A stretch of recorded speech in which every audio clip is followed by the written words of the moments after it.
Salut gang! Aujourd'hui, on vous parle de caféine. Caféine qui est, écoute, consommée par tellement de gens et pour tellement de raisons différentes. On va parler de quelques chiffres pour commencer. Et après ça, on va parler juste des effets que ça pourrait faire, quelle utilité qu'on peut y avoir. Un grand café va avoir en moyenne entre 200 et 250 mg de caféine à l'intérieur. Si on parle de boissons énergétiques, j'ai pris le temps de regarder un peu, c'est sûr que ça change parce qu'il y a beaucoup de sortes, fait que certains vont être en dehors de ça, mais sinon en moyenne on est entre 200 et 300 mg de caféine. Fait que vous voyez qu'il y a quelqu'un qui prend un grand café ou qui prend une boisson énergétique. Côté caféine, un n'a pas envie l'autre ou à critiquer l'autre nécessairement. Vous prenez quasiment autant de caféine, gang. Fait que, ensuite, les risques élevés. Okay? La caféine, la quantité qu'il faut pour que ce soit extrêmement dangereux pour le corps. Là, okay? On peut parler de décès ou autre chose comme ça. Les quantités doivent être quand même énormes, les quantités consommées. Une étude a démontré qu'il fallait consommer 150 mg par kilo de poids. Juste pour donner une idée aux gens, quelqu'un qui pèse 110 livres, OK, mesdames, 7500 mg qu'il faudrait consommer pour quelqu'un qui pèse 50 kg ou 110 livres. Vous pesez 200 livres, c'est le double de ça.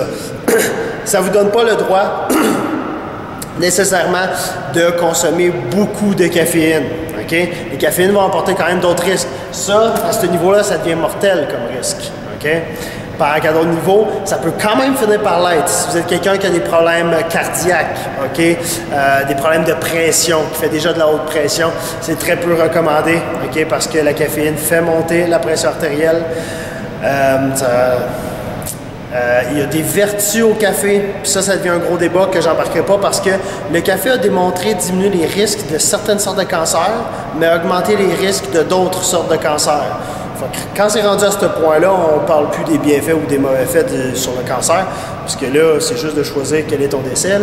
Fait qu'on ne parlera pas des bienfaits ou des risques de la caféine. Si vous consommez des petites quantités comme ça, un café par jour, ça demeure quand même très raisonnable. Ça a tendance à avoir une vertu pour tout ce qui est problématique neurologique au cerveau. Les problèmes d'Alzheimer, tous les problèmes de mémoire, de concentration, la caféine semble avoir un effet là-dessus. Tant mieux. Ensuite, qu'est-ce qu'on peut dire sur la caféine? Très utilisé comme stimulant. On s'entend que c'est un stimulant. À la base, beaucoup de personnes, vous êtes tous des addicts. Okay? Vous avez besoin de votre café le matin, sinon vous n'êtes pas fonctionnel. Vous n'êtes pas fonctionnel, puis vous êtes bête comme vos pieds. C'est correct. Mais la raison est quand même que c'est un stimulant à la base. Okay? Ça va faire monter vos pulsations cardiaques. Ça peut être utilisé beaucoup dans des pré-workouts. Okay? C'est extrêmement utilisé pour stimuler. Ça fonctionne, ça nous rend plus alertes. Si ça peut aider nos performances, à quel point il y a les plus et des moins. Ça reste quand même un bon stimulant. Si vous n'êtes pas activé, ça va être recommandé pareil d'en consommer peut-être un petit peu. Donc, n'ayez pas peur, les pré-workouts, qu'il y a de la caféine dedans. Souvent, on a tendance à avoir peur de ça. Il y en a sans caféine, il y en a avec. C'est plus le sentiment qu'on a de le consommer ou non. Les pulsations cardiaques, vous allez en avoir, ils vont s'élever légèrement. Okay? Certaines personnes sont très mal à l'aise avec ça. Si vous êtes des personnes déjà à risque au niveau cardiaque, c'est pas recommandé de prendre la caféine à la base. Okay? Fait que dans un pré-workout, encore moins. Sinon, c'est pas mal ça, je pense, gang, pour la caféine. Okay? Je vais rester dans les bases parce qu'on pourrait pousser ça. Puis les sortes de café et tout ça, j'en marque pas là-dedans. Je parle vraiment juste du supplément de caféine. La caféine va être utilisée des fois en capelet, ceux qui sont très forts sur les suppléments. Il existe des capelets de 200 mg, d'autres quantités aussi, mais la plus populaire, 200 mg de caféine. Les personnes vont prendre ça directement avec de l'eau, justement, comme pré-workout. Écoutez, c'est votre choix. Gardez quand même en tête que ça a tendance à monter la pression artérielle, ce qui n'est pas nécessairement une bonne chose. Okay? Fait que toutes les problématiques de risque cardiaque peuvent s'élever. Vous avez des vertus par contre du cerveau. Vous allez être plus alerte. Vous allez peut-être performer légèrement plus.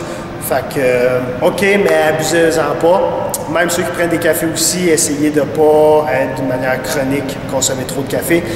Autant que ça a des vertus pour le cerveau que ça peut brûler quand même beaucoup le corps si vous en consommez en grande quantité, même si vous n'en consommez pas pour être à risque mortel. Soyez vigilants, c'est comme n'importe quoi, on n'abuse pas. Merci gang!